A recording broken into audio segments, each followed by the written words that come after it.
Fall is coming around, so garden's looking a little bit rough, but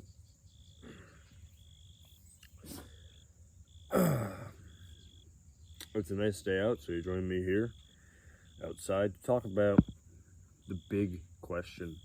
The question that has bugged me for a very, very long time. And that question is, are video games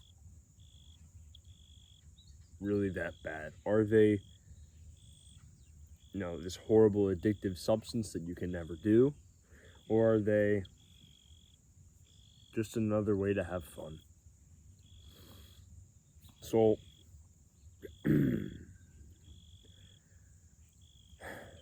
hopefully by me making this video, I can help you answer this question for yourself of, are video games a benefit or a detriment to my quality of life?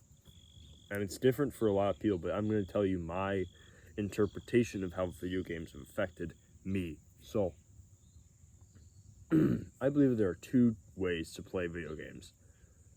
One way is my favorite way, and it's incredibly wholesome and also just the most fun way to play video games, and that is with other people. Sort of creating like a sort of community. Instead of playing Siege by yourself, you can play with a bunch of friends. You can join a party, have a call, get some snacks, have a great time.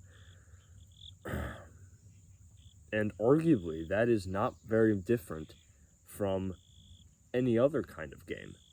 Whether it be playing a sport or playing a board game or whatever, that's not that different. The only difference is that video games are incredibly stimulating and incredibly addictive. They're actually systematically designed to be addictive because they give you this feeling of status and accomplishment and achievement, but it's not from the real world.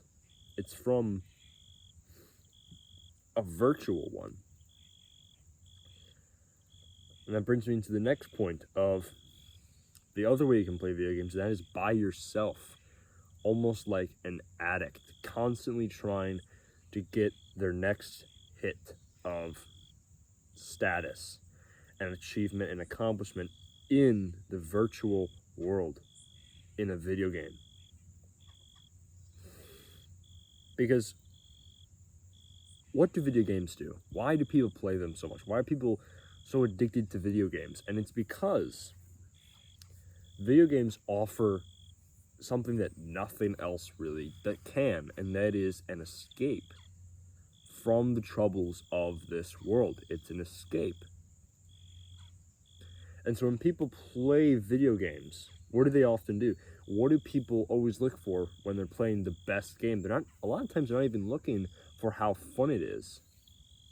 They're looking for good graphics. They're looking for immersibility. They're looking for a way to immerse themselves seamlessly into this virtual world.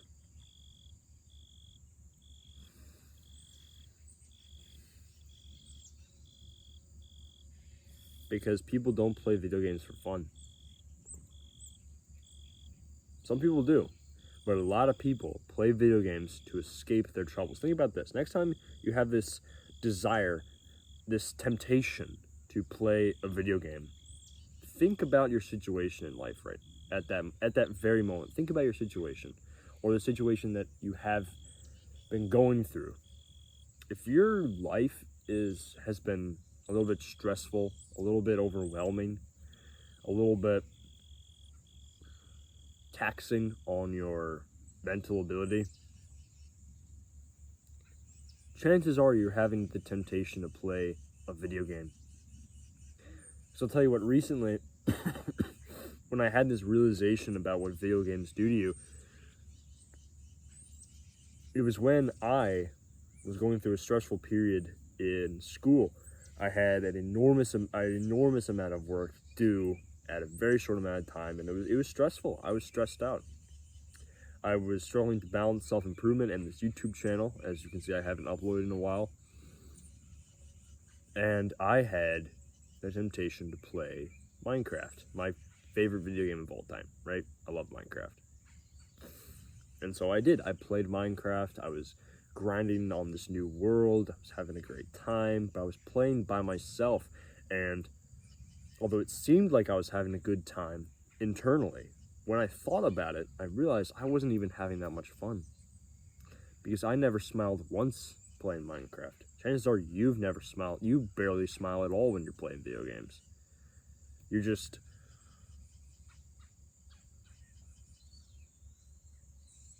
Oh, I'm about to die. Oh, okay, I'm okay. And that's it.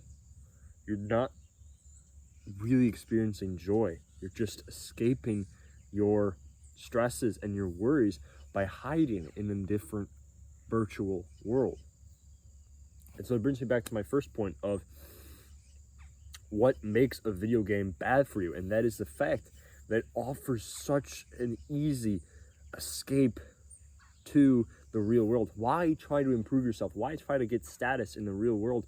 Why try to accomplish goals when it's so much easier and quicker to just level up in a video game? And there's where the problem arises. It completely destroys your motivation for anything.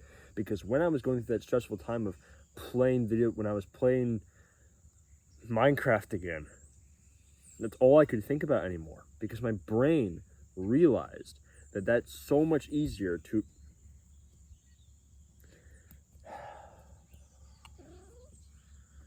Dude.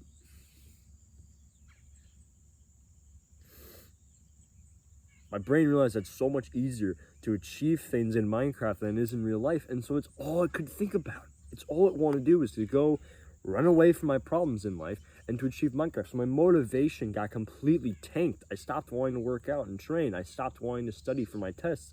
I stopped wanting to make YouTube videos because all I wanted to do was play Minecraft. That's where the problem comes from. So that brings me back to my original point of, is it good for you or not? Do you play with your friends or do you play by yourself? I think, personally, that getting a bunch of friends together occasionally, not every night, not every day, and playing a video game for an hour or two, that is completely fine. That is completely healthy. But when it becomes an addiction, when it becomes all you think about, when it becomes your only motivation and desire, that's when it's a problem.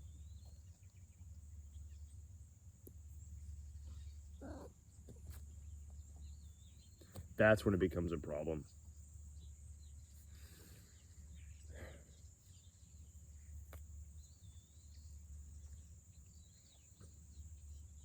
I truly, truly hope that you take this video seriously and you can use this video to sort of shape how you can adjust your life and how you play video games to become a better person.